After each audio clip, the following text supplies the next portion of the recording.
Sir prelims 2023 में सिर्फ 60 दिन रह गए हैं और एस्पिरेंट्स काफ़ी ज़्यादा परेशान है कि क्या रिवाइज करें, कैसे रिवाइज करें। फंबल हो रहा है कि सर आज एक सब्जेक्ट उठा लिया, कल दूसरा सब्जेक्ट उठा लिया, टेस्ट सीरीज में स्कोर नहीं आ रहा। तो मतलब ये एस्पिरेंट के दिमाग में जो इतना असमंजस चल रहा है वो परेशान है। कैसे ठीक कर सकते हैं इस प्रॉब्लम को हम?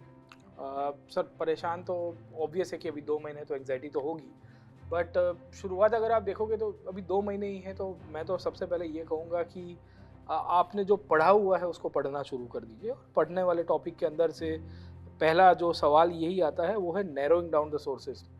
And narrowing down the sources के अंदर आपने जो ऑलरेडी पढ़ा हुआ है उसको ही आपको पढ़ना है। मिनिमम 3 to 4 टाइम्स रिवीजन हो, मैं तो कहूँगा 3 बार तो अभी भी हो सकता है अगर आप नैरो डाउन कर दोगे। और नई चीज़ कुछ भी नहीं पढ़नी है, ये थंब रूल नंबर 1 याद रखेगा। अभी सर आखिर के 2 महीने में इतनी पैनिकनेस आ जाएगी बच्चों को, मतलब वो है ना, हर रोज कोई मार्केट में नया मटेरियल, आज सर नया इसमें कोई सबसे बड़ी डाउनलोड। प्रॉब्लम ये आती है कि टेलीग्राम देख लिया, अरे हिस्ट्री की तूने एक किताब नहीं पढ़ी, तेरा तो एग्जाम गया। हाँ। उधर इंस्टा पे किसी ने अपना एनोनिमस प्रिपरेशन पेज बना दिया, 3 बजे उठ के लाइव वीडियो प्रिपरेशन जर्नी देख रहे हैं। हाँ। अच्छा ये वाली किताब पढ़ता है सर, मेरे पास तो अभी टाइम नहीं बचा, अभी अभी 2 मेरा तो महीने एग्जाम होगा ही नहीं क्लियर। हाँ। देखिए आपको अपनी तैयारी पे विश्वास रखना है कि जो आपने पढ़ा ना वो बेस्ट पढ़ा है। आपको खुद के ऊपर विश्वास होना चाहिए। राइट। आपने जो अपने नोट्स बनाए हैं इस टाइम पे सत्य सिर्फ आपके नोट्स हैं, कुछ नया मत ढूंढना, अपने ऊपर विश्वास रखो। ऐसा कहीं नहीं लिखा कि अगर वो सोर्स नहीं पढ़ा तो यूपीएससी नहीं होगा, ऐसा कोई सोर्स है ही नहीं। राइट। अगर आपने पूरे साल लग के मेहनत करी है तो आपको डरने की बिल्कुल जरूरत नहीं है। सर एक तो ये बात हो गई, दूसरा ये कि रिवीजन किस सब्जेक्ट से शुरू करें, इतने सारे सब्जेक्ट्स हैं, पहले हिस्ट्री पढ़ें, पॉलिटी पढ़ें, एनवायरमेंट पढ़ें, कैसे करना है ये? राइट। देखिए मेरा तो सर इसमें सिंपल चीज़ है, गणित। मेरा ये मानना है कि अभी 2 महीना है। अब कुछ स्टूडेंट्स ऐसे होंगे जिनका पॉलिटी बहुत अच्छा जा रहा होगा मॉक टेस्ट और पीवाईक्यूज और उसके अंदर, तो उसको अभी आप मजबूत कर करके कितना करोगे? हार्डली 1 आध मार्क बढ़ेगा, 2 मार्क। इससे अच्छा जो आपके बिलो एवरेज सब्जेक्ट है उसको एवरेज के ऊपर लेके आइए, वीक सब्जेक्ट्स को पहले टारगेट कीजिए। एनवायरमेंट एग्रीकल्चर वाला एक पोर्शन ऐसा है जो हर बार आता है और उसका वेटेज रहेगा ही, बिकॉज आईफोस की एग्जाम साथ में होती है फॉरेस्ट सर्विसेज की, तो इन दोनों के एग्जाम को साथ में क्लब किया जा रहा है, तो देयर इज एवरी पॉसिबिलिटी कि उसका वेटेज रहेगा। तो उसके ऊपर ज्यादा टाइम, आईआरएमएस का एग्जाम भी आपने हाँ देखा होगा आईआरएमएस भी चेंज हुआ साथ में है, है। तो उनके लिए भी एक लेवल प्लेइंग फील्ड क्रिएट करना है यूपीएससी को। तो आप अपने वीक सब्जेक्ट्स को आइडेंटिफाई करिए। आप सोचिए कि आपके कौन से कमजोर सब्जेक्ट्स हैं, सबके होते हैं, ऐसा नहीं है कि सब में आप एकदम एक्सपर्ट बाहुबली हो गए।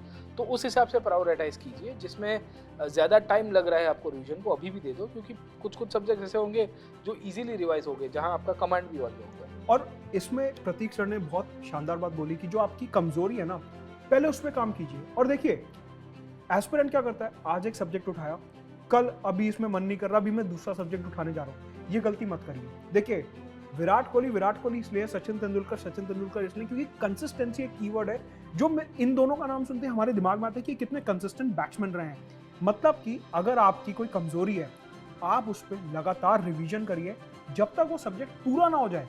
उस सब्जेक्ट को मत छोड़िए, हर रोज सब्जेक्ट चेंज मत करिए। 2 सब्जेक्ट उठाइए, उन्हें साथ में रिवाइज करिए और जब तक वो पूरे ना हो उन्हें छोड़िए मत।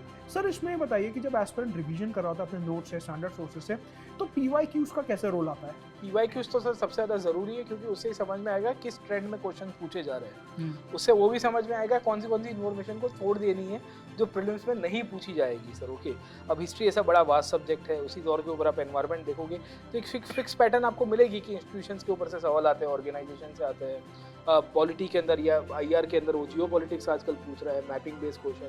तो उससे हमें ट्रेंड समझ में आ रहा है कि क्या क्या चीज़ें। पीवाईक्यू नहीं किया तो समझ लेना कि आपकी यूपीएससी की प्रीलिम्स की जो तैयारी वो अधूरी रह जाएगी, तो कॉन्फिडेंस भी नहीं आएगा। पीवाईक्यू का मतलब है कि सिर्फ क्वेश्चन देखा, सही आंसर टिक करो और अगले पे चलो, या फिर थोड़े बहुत जो गलत ऑप्शन है उनको भी एनालाइज करो? क्योंकि यूपीएससी का एक ट्रेंड हमने देखा था जब हम पेपर एनालिसिस कर रहे थे कि यूपीएससी पुराने ऑप्शंस में से नया सवाल बनाने लगा है। राइट। तो आपका क्या राय है इस पे? नहीं, उससे तो वही समझ में आ रहा है, जो ऑप्शंस दिए होते हैं उसमें से ट्रेंड निकल के आता है।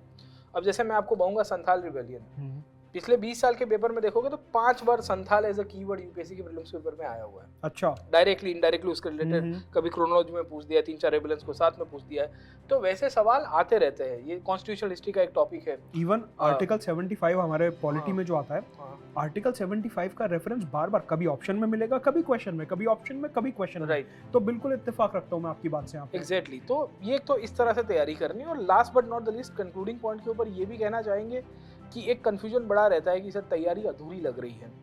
मैं तो ये कहूँगा कि एग्जाम के सिलेक्ट होने के बाद भी आपको लगेगा कि मेरा सिलेबस अधूरा ही रहा है। और इसमें अभी ये से भी कहते हैं कि अधूरी तो रह गई सर, टेस्ट सीरीज में स्कोर नहीं आ रहा, फोबिया हो रहा है कि सर हाँ 30 नंबर आ रहे हैं, 40 नंबर आ रहे हैं। तो सर ये तो आप इतने टॉपर्स निकाल चुके हैं, मेरे से इतने टॉपर्स पढ़े हैं, तो हमने देखा है कि जो लोग टेस्ट सीरीज में सिर्फ 30-40 नंबर ला रहे हैं, हो सकता है वो सिलेक्ट हो जाए, और जो टेस्ट सीरीज में 120-130 ला रहे हैं, हो सकता है एग्जाम वाले दिन वो परफॉर्म ही ना कर पाए। मतलब इसके पीछे का कारण ये है ना कि हमारे गुजराती में एक कहावत है कि बोले आड़ा दियो से घोड़ो दौड़े, दशहरा दियो से ना दौड़े।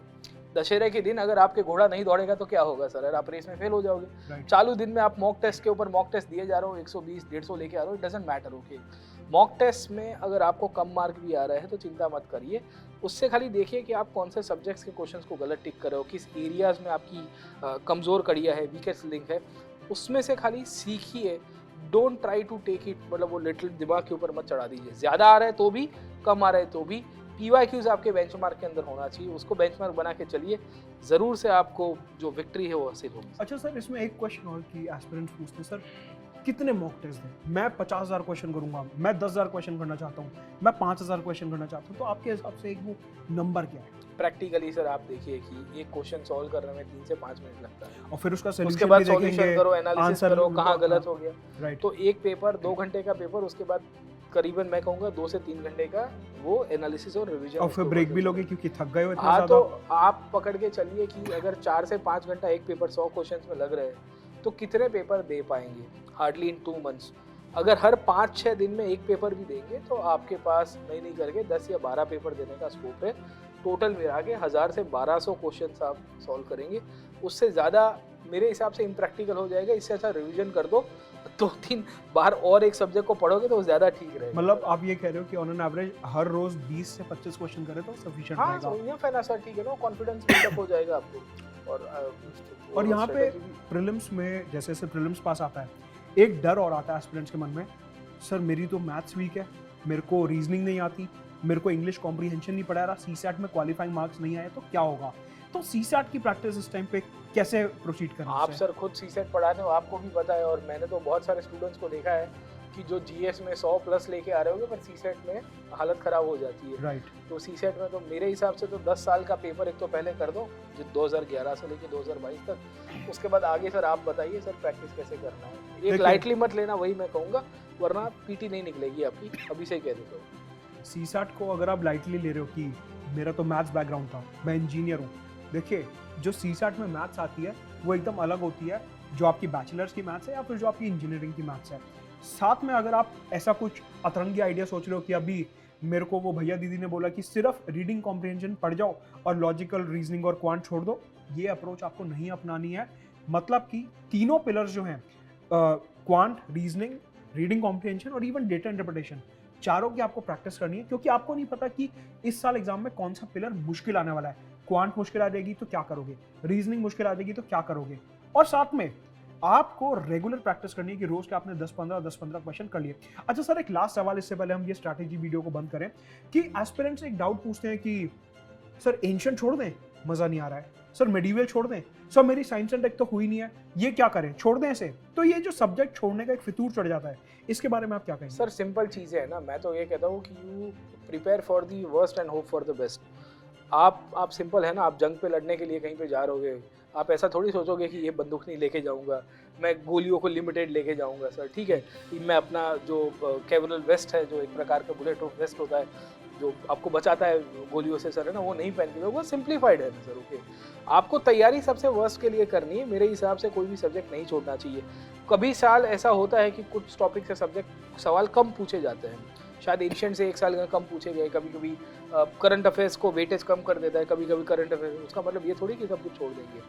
सब कुछ करना है, तैयारी दिमाग में पहले से ही रखनी है कि will be trying to cover majority of the areas, क्योंकि जितना स्कोप वाइड करोगे उतना ही आपकी क्वेश्चंस की अटेम्प्ट करने की क्षमता भी बढ़ जाएगी। तो देखिए यहाँ पे हमने समराइज करा कि अगले 60 से 65 दिन जो है वो आपको किस तरीके से यूटिलाइज करने हैं। डरना बिल्कुल नहीं है, अपनी तैयारी के ऊपर विश्वास रखना है।